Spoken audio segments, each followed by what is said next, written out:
While you were looking the other way at fraud that took place on your watch, you and your ticket mates in the Democratic Party in Minnesota get somewhere between 80 and 90% of the vote in Somali-heavy precincts. That's totally false, Congressman. That accusation is totally false. I won by, I don't know, 10 points.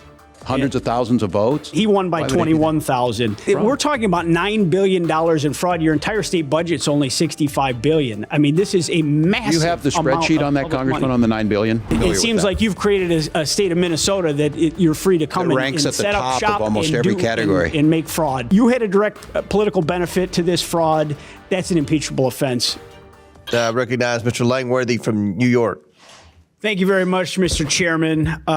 Governor, you have served as governor of the state of Minnesota for nearly 7 years. Why did it take you until 2023 to launch an investigation under an inspector general into this massive fraud that's been uncovered? I don't believe that timeline's correct, Congressman. As I said, we were making changes, and this has been being worked, and these cases have been brought forward years before. But your administration did hesitate for years to fully investigate this fraud. Was it because you were concerned about you're the de facto leader of the Democratic Party in Minnesota as a governor? Were you concerned about the political consequences within the Minnesota Democratic Party's voter coalition? Did that lead to you making that mistake? Because trying to listen to the answers today and come up with a conclusion as to why you would turn a blind eye to this for so long when so many people from your partners in government across the aisle, but also people at the street level, saw this fraud going on in plain sight. Well, we did not, and I know that the rest of the country saw this recently. And what I would ask you, Congressman, is what benefit would there be to that? Just assume there's no ethics involved, which I have a long history here of doing that. There's certainly no benefit in taking money from programs that I've advocated for that make Minnesota the best state to live. And so we worked it from the beginning. And look, these folks continue to move. They're a moving target. We went back to the legislature asking for more tools. We went back last year and asked for more tools. And now what's great is Republicans are actually supporting those things that we put forward. So as soon as Governor, Republicans came to this committee last month and testified the fact that they've been trying to get people's attention in power in Minnesota for a long time. Well, I would disagree with their characterization. Well, so you state that unequivocally there was no political consideration based on constituents in the Democratic Party. Absolutely that you not. Turned a blind eye. Absolutely now not. That's interesting, that Governor, because your first reactions in December 2025 were to call taxpayer conspiracy theorists and dismiss concerns about the $9 billion in fraud as white supremacy. And on December 23rd, you stated this is what happens when they scapegoat, and this is what happens when you no longer hide the idea of white supremacy. You immediately went there. And I believe I was speaking about the ICE invasion in Metro Surge. I'm unfamiliar with where you're quoting from. This is when this fraud was uncovered. Knowing now that those people were correct, would you apologize to those constituents for classifying them? I'm unfamiliar with what you're asking for. I've heard today attacks on the Somali community that I would view as racist trope thrown at the Somali community. Okay, Governor, I understand you need to deny and deflect, and your stories are pretty legendary at this point. But while you were looking the other way at fraud that took place on your watch, you and your ticket mates in the Democratic Party in Minnesota get somewhere between 80 and 90% of the vote in Somali-heavy precincts. In your election, re-election, the gentleman sitting next to you won his last election by a mere 21,000 votes. It seems to me, in conventional wisdom here, would be that you were willfully ignorant to these crimes in return for a community support. That's totally false, Congressman. That accusation is totally false. I won by, I don't know, 10 points, hundreds of thousands of votes. He won by 21,000. But that accusation, throwing that around, we came here to help and work with you to try and find solutions to fraud. We're talking about $9 billion in fraud. Your entire state budget's only $65 billion. I mean, this is a massive. You have the spreadsheet on that, Congressman, on the $9 billion? You've rattled off about 10 different numbers today. You clearly don't have a handle on the numbers either, and you need a serious accounting effort in the state of Minnesota right now. Okay, Congressman, I've given you the numbers to the best of my ability. Do you believe that your inaction in the first term to prevent fraud in the childhood nutrition and child care assistance programs gave the green light to other scammers to commit housing and Medicaid fraud in your second term? No, I don't believe that. And once again, your words say one thing, your actions say something different. You came into office after several multi-million-dollar fraud scandals on the heels of a 2018 report alleging that over $100 million was being defrauded from taxpayers annually, and you did nothing. And in 2020, That's not after correct. hearing We took about action. potential fraud with Feeding in Our Future, you did nothing. That's and Governor, incorrect. you knew and did nothing to stop autism payment fraud. Its annual expenses inexplicably increased from $6 million to $192 million in just 5 years. And you did nothing to stop housing stabilization, Medicaid fraud, which has topped $100 billion. And you did nothing to stop daycare fraud, an issue that's already costing taxpayers millions when you were sworn into office. Are you familiar with Article 8 of the Minnesota Constitution? I am not, Congressman, but I will give you this. Doing nothing, you're in the right job for that in this Congress. I disagree with that entire characterization. No, I'm unfamiliar with that. It seems like you've created a state of Minnesota that you're free to come It and ranks at the set up top shop of almost and every do- category. and make fraud. It ranks at the top of nearly every category in quality of life. A real big, bold one after what we've uncovered here today.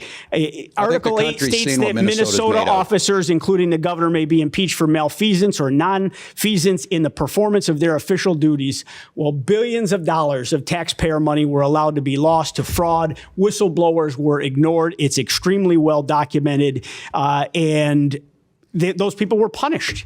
And you had a direct political benefit to this fraud.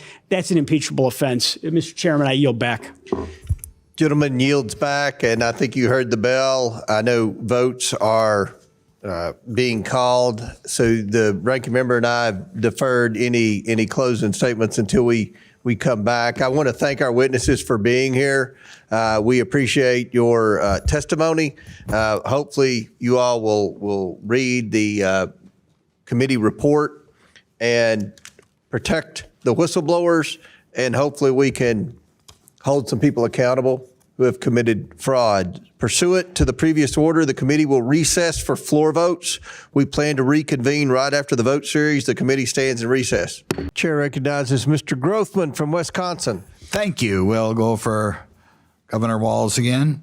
A major focus of today's hearing has been the misuse of federal funds distributed through the Childcare and Development Block Grant. This program is supposed to be helping working families afford childcare, and I think the taxpayers expect these programs to be protected from waste and fraud.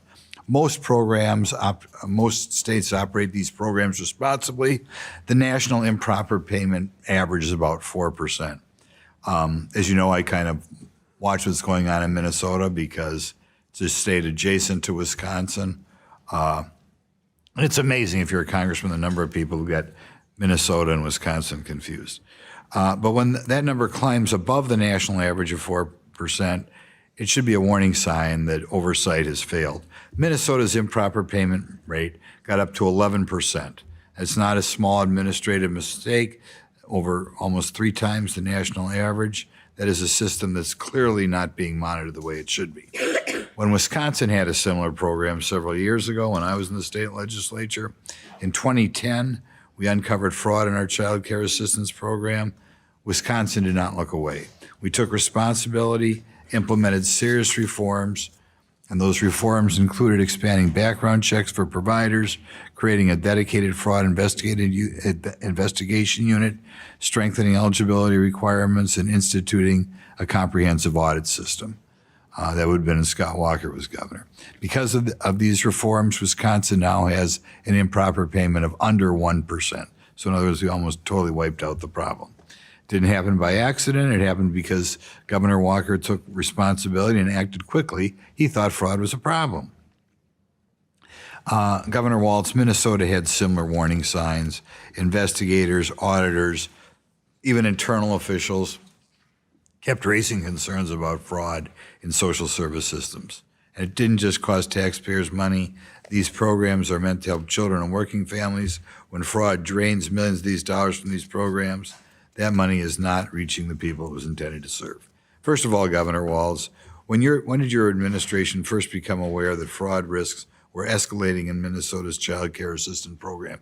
You were kind of an outlier in the whole country. Well, thank you, Congressman. This dates back to about 2012 that the action has been being taken. And as I stated earlier, on our first days in office, we started taking action. I would ask, if I could, on this, anything that Governor Walker did, I would appreciate if you would show us what those actions were. We're more than happy to implement them, and that's what we've started over the last 7 years. Reports indicate that some providers continued receiving payments even after the fraud concerns were raised. Was that a decision made by your administration, and who specifically you feel did not?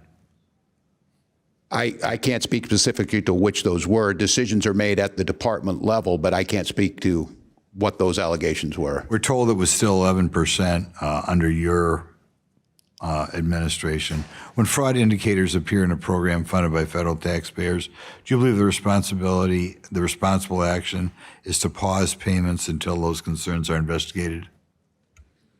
I don't think it's that simple. As I said, these programs provide a really important service, and childcare is a critical one. The issue is trying to make sure the legitimate payments are made and that you're stopping fraud. So I don't think in all cases that pausing those payments is the right action.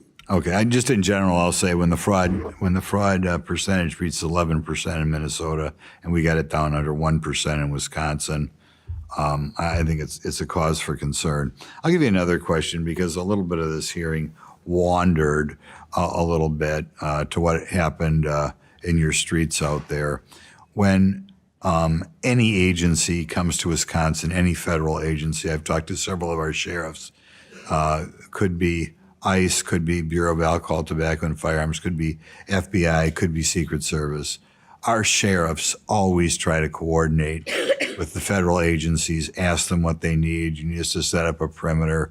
Can we help you by transporting people to the local jail? Do you just want some squad cars parked around to presumably keep troublemakers at bay?